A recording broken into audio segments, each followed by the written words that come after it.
Maximize your wealth now. Yes, in business, finance, family, and lifestyle. Think about it. As a certified financial educator, my whole goal for this program originally was to bring business and finance together with spiritual principles and universal laws. And all of it needs to come from the heart. Got it? Maximize your wealth now. Absolutely. Yes!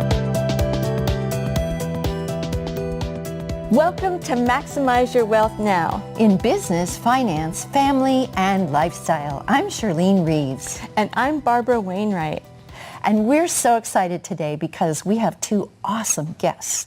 We have Katy Goshtasbi, and she is going to talk all about branding from the heart and the importance of thinking about the heart before you develop your branding and your colors and all of that. So I'm really excited to hear from her.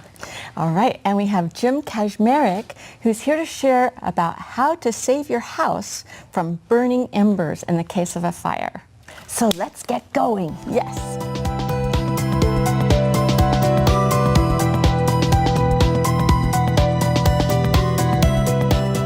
Katy Goshtasbi is an international professional public speaker on topics of personal branding, leadership, marketing, and business development. She is the author of 2 books, including a bestseller for the American Bar Association. Originally from Iran, Katy attended law school in the United States and for 15 years was a successful securities lawyer. 9 years ago, Katy realized her natural talent is to support others in finding their mission and message with clarity and consistency so they can share their message with the world and shine. You really have to own it. It's the self-confidence part. Whatever you got going on, you're only going to convince me of that if you own it. Her clientele includes MetLife, Dwayne Morris, Oracle, Lane Powell, Mitchell International, Northwestern Mutual Life, and artists in the music industry. In 2018, she will chair the American Bar Association Law Practice Division and is on the National Board of Directors of the Women of Color in the Law. She is a founding member of Women Give San Diego and had the privilege to interview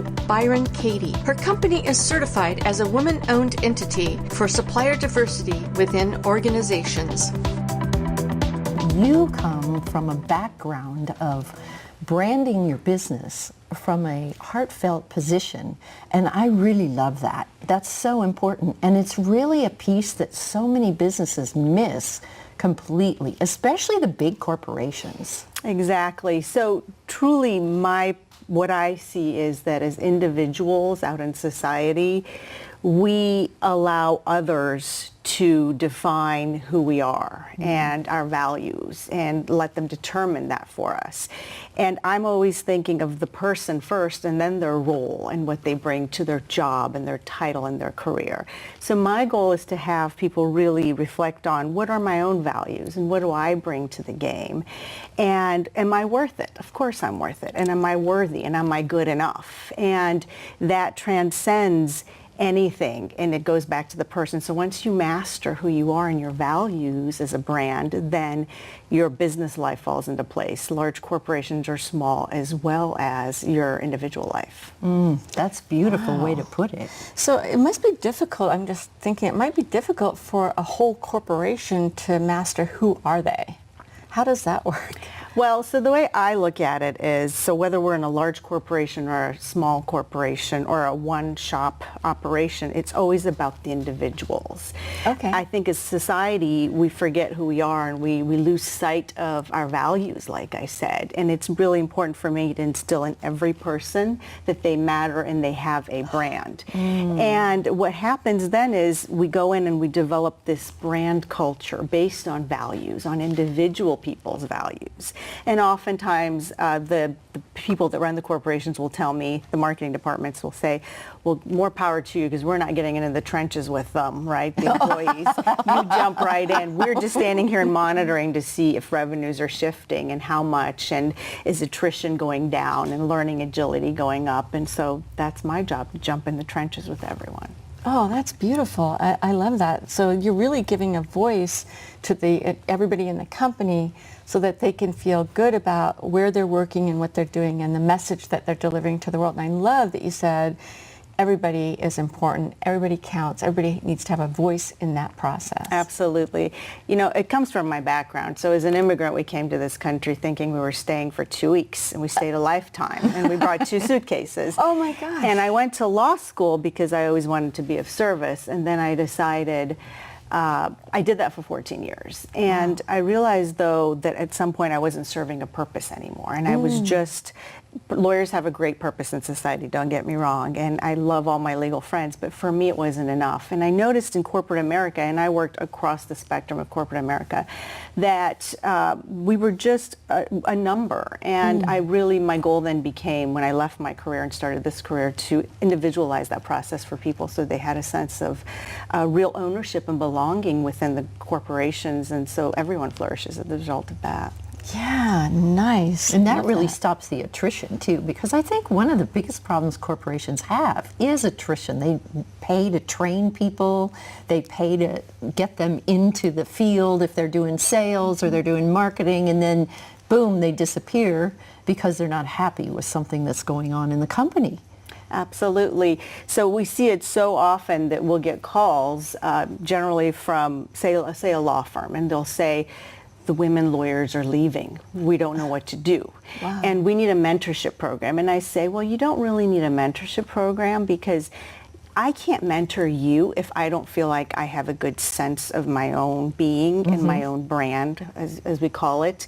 So I'm no real benefit to you. However, we form support circles in organizations where we develop each person's brand. And it doesn't have to be by gender, really male or female, but it helps to understand that that does affect attrition. And when people feel they're part of the team, that they have a specific niche they fall into that forms the whole and forms a oneness to the concept, that they really want to get up in the morning and come to work, and that makes a difference. Wow. Wow.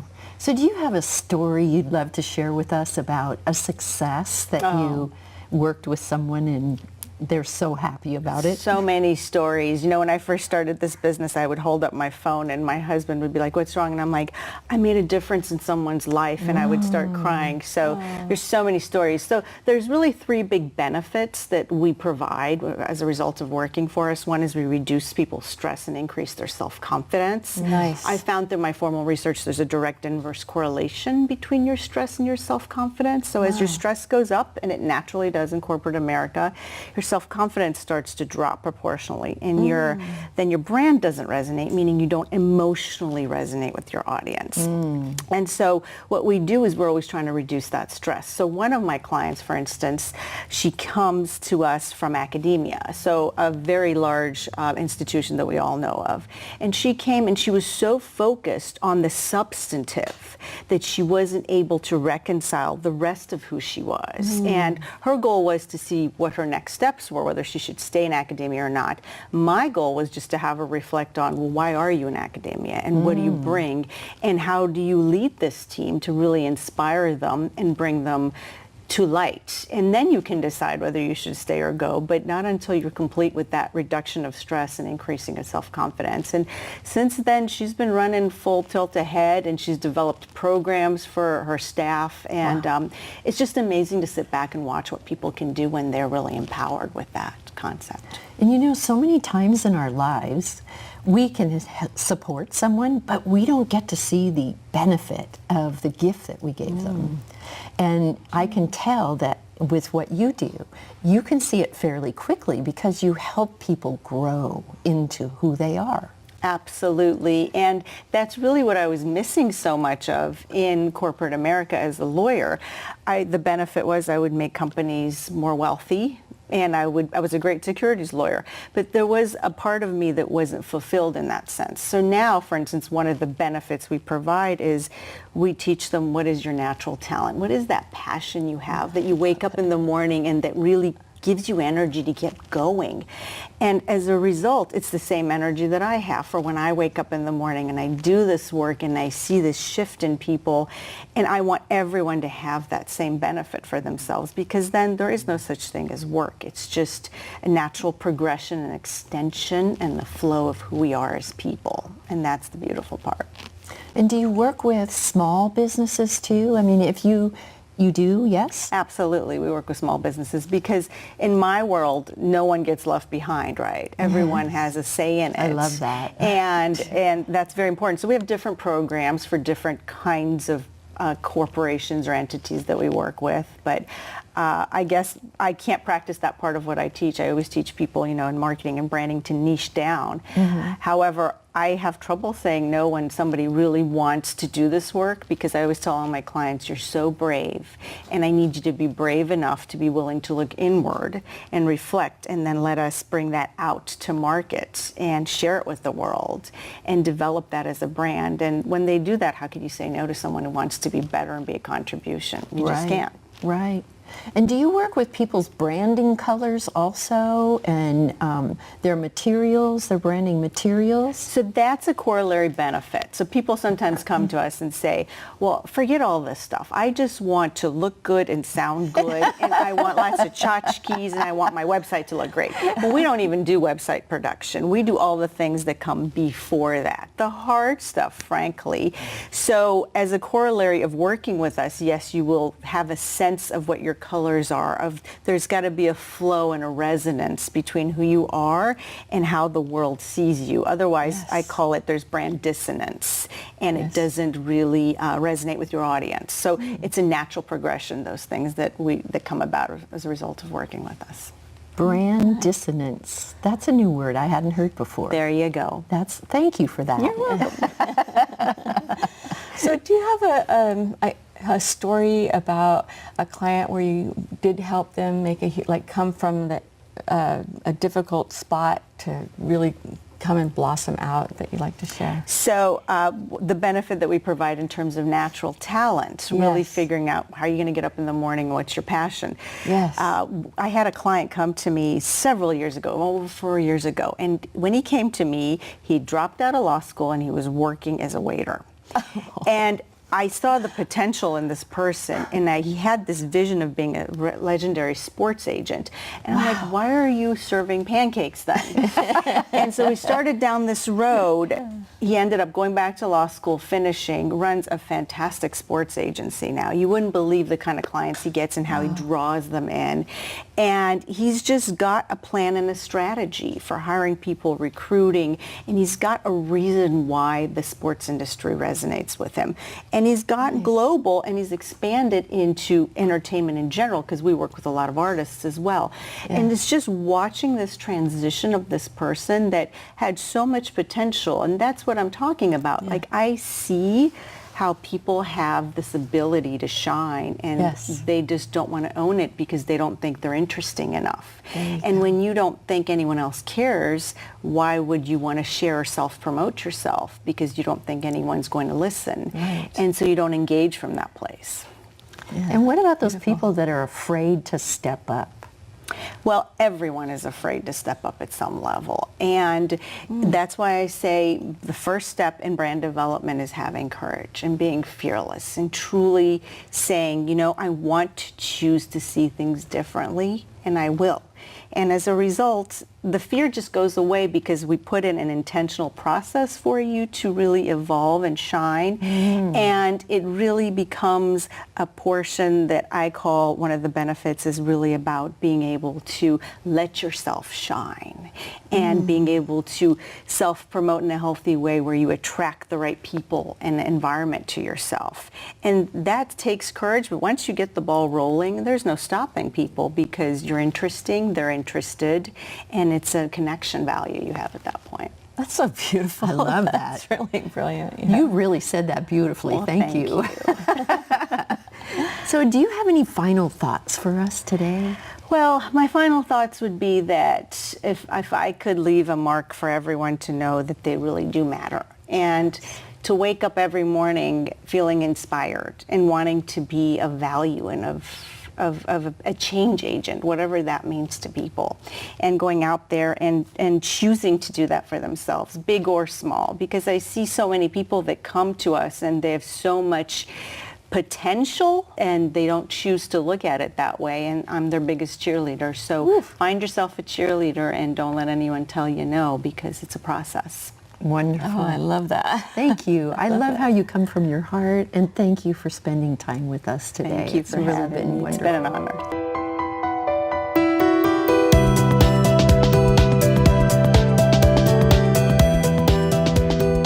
Hi, I'm Shirlene Reeves with Maximize Your Wealth Now with a new tip on how to maximize your wealth.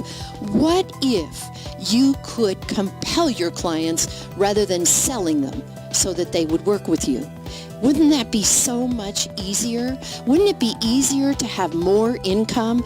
I talk to entrepreneur after entrepreneur, and they're running from networking group to networking group, and they're so tired.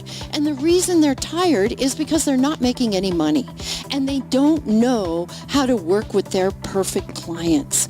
What if I said to you, compel, don't sell, and I could give you the tips for how to do that? I'm tearing back the curtain, and I'm going to show you how I built my business from zero to multi-millions, and I want you to make multi-millions too. So check it out on my website, maximizeyourwealthnow.com, and get signed up for the next class.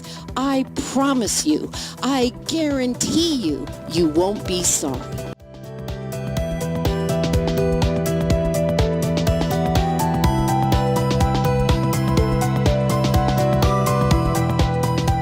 Jim Kazmarek was raised in the Grosse Pointe Woods near Detroit, Michigan during the muscle car era of the 70s and a period of Detroit's golden years. As a young man, he cut grass in the summers and shoveled snow in the winters while developing his zeal for the entrepreneurial spirit. At 9, he worked in his dad's shop, learning to work with precision machinery while developing an understanding of how materials fit together to operate reliably. Jim has a passion for protecting the environment. During the years of California drought, he recognized the importance of protecting his family home from the threat of potential fires in the surrounding areas. Utilizing his background in construction and engineering in the aerospace industry with Lockheed Martin, Jim invented the Ember deflector, an easy-to-use and easy-to-install device that can be operated remotely with your cell phone to save your family's greatest asset.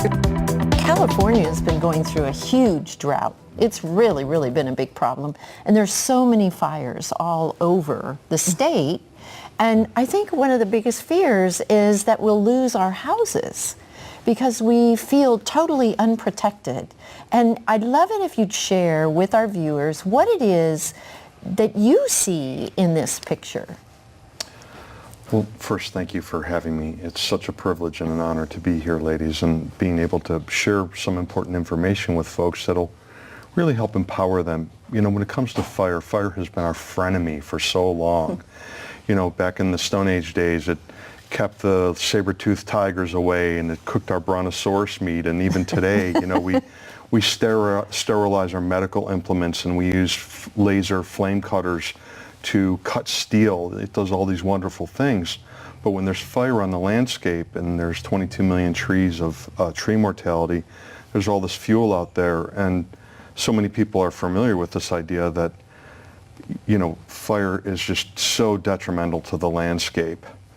So we have identified a few simple areas that people can do to kind of take some of that control back away from this idea that we have no control when it comes to fire.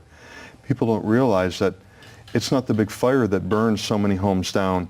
It's these little things called embers, or when you talk about the fire professionals, they call them fire brands. Oh. And if you've ever seen fires on TV, they'll oftentimes show these little ethereal embers floating around through the air. Yes. And those embers attack a few very vulnerable parts of the home. You know, most homes here, especially in California, they have a stucco exterior, which is very fire resistant.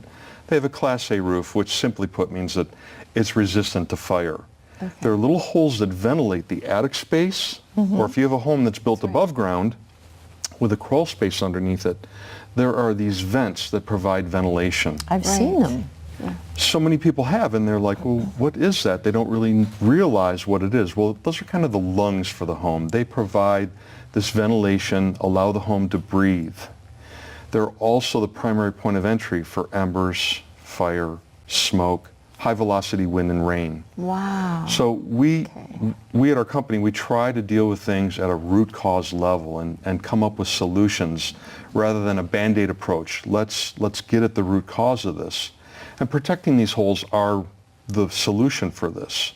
The Ember deflector system and the idea of it came about when I had to evacuate my home with my family. And as so many San Diegans have experienced, you know, there's nothing more emotional than driving away from your home after getting the reverse 911 call. And what do you grab in an hour? Yes. The photos, important documents. Jewelry.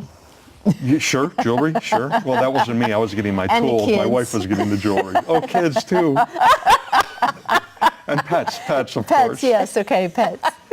And you know, we have things on our website that people can go to emberdeflector.com, and we have little hyperlinks where people can click on them and they can learn what to do if they have things from dogs and cats all the way up to horses and llamas and chickens, and to find out where the most recent fire activity is and just kind of stay up to date on those types of things. We offer a lot of little tips above and beyond our actual core intellectual property, and that's the Ember deflector system. You want to go around your house. You know, everybody's got a smartphone these days or an iPad, some type of technology that they can quickly and inexpensively go around their home and, you know, take a picture of the big screen. You know, we bought this last year and it was $600, and take a picture of the receipt for that. You want to have those things in case you do lose your home and your belongings. Now you have documented proof of the condition and how recently you got these things. So go around your home, take those pictures, the jewelry, the pets, the technology, all of these things, and that helps you afterwards. But we really want to focus on the beforehand. You know, fires can come up so quickly. I have a good friend who has a lovely family, and he lives in a very rural area. And a number of years ago, middle of the night, his little girl comes in the middle of the night, Daddy, wake up, I hear something outside. Oh. And as he's approaching the window, he can see light around his curtains, and he thinks, well, it doesn't feel to me like it should be morning. And thinking that it is morning, he draws back the curtain, and the fire is literally 50 feet away from him and descending on his house. And they literally got out with the pajamas on their back and their lives. Wow. Their house was lost, all of their stuff. And just taking a few simple steps, you can help insulate yourself from that problem. The Ember deflector system, the Burlo, taking the pictures of the things that are on your home. Another big thing that, again, is so simple that many people don't realize is defensible space around your home. If there's not stuff around your home to catch on fire, that fire is not going to get up close to your home and set your home on fire. So having a zero escape, you know, low maintenance, so you're going to save on water, and not having those fuels up close to your home. Big bushes and trees, as lovely as they look, you can still have them. Just fire hazard. push them out on your property. You're absolutely right. They're a huge fire hazard. And so many trees, eucalyptus, pine trees, they go up and off like a Roman candle when there's a fire and they catch on fire. So taking a few simple steps, you can really insulate yourself from this. You know, and the fire forensics, there's so many CSI shows on TV with the fire forensics, and it was a fascinating journey for me to get exposed to all this and learn all of this.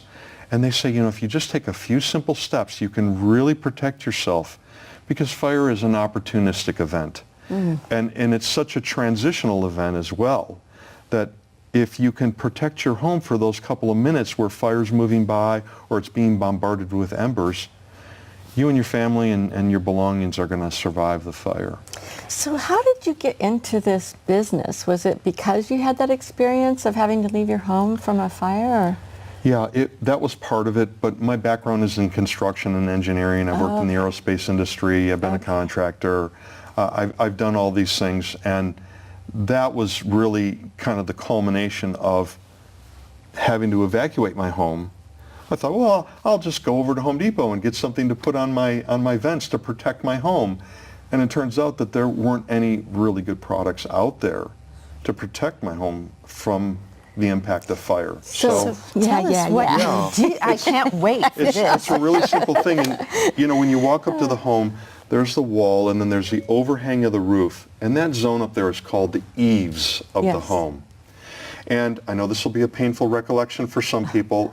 Remember back to high school when we learned that hot air rises. Yes.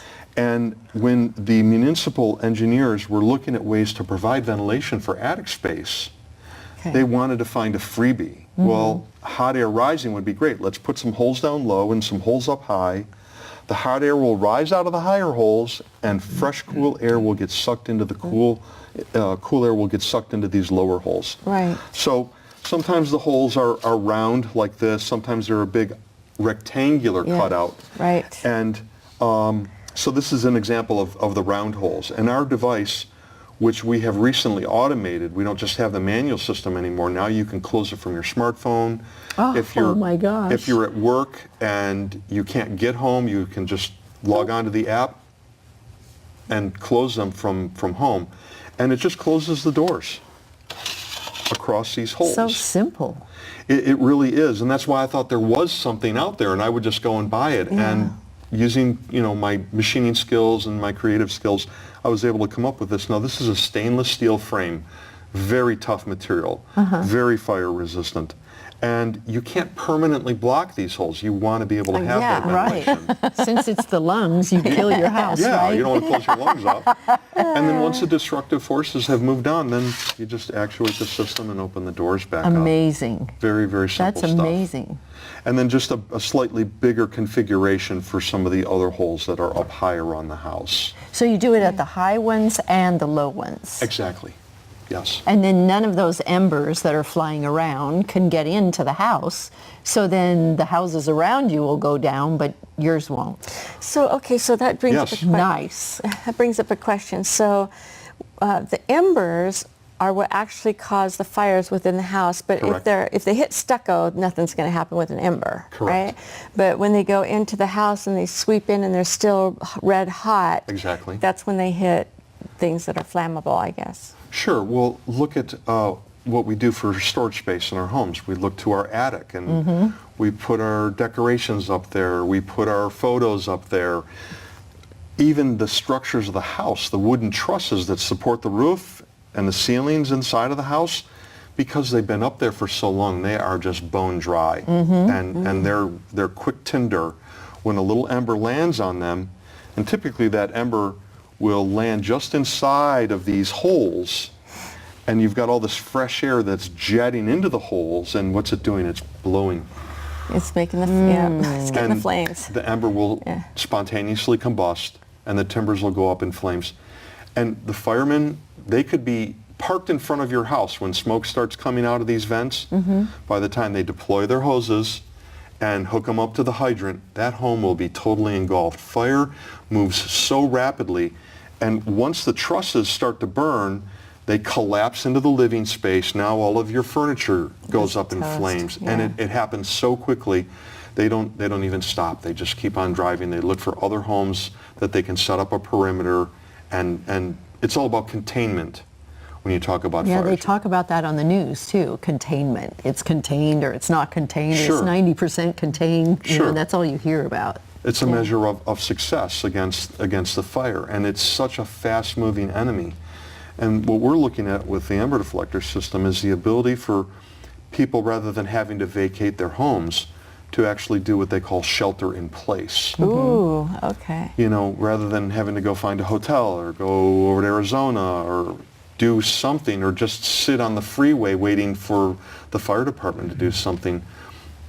This allows people to stay in their homes, protect the home, keep the fires out, and then once the fire has moved past, then you can go back to, you know, living your life, and you know, you live to fight another day. Yeah. Jim, this Beautiful. has been so enlightening, and I know that our viewers are really going to be excited about finding out how to get this. I mean, I just so appreciate that you've come on the set with us today to share your invention. It's just amazing.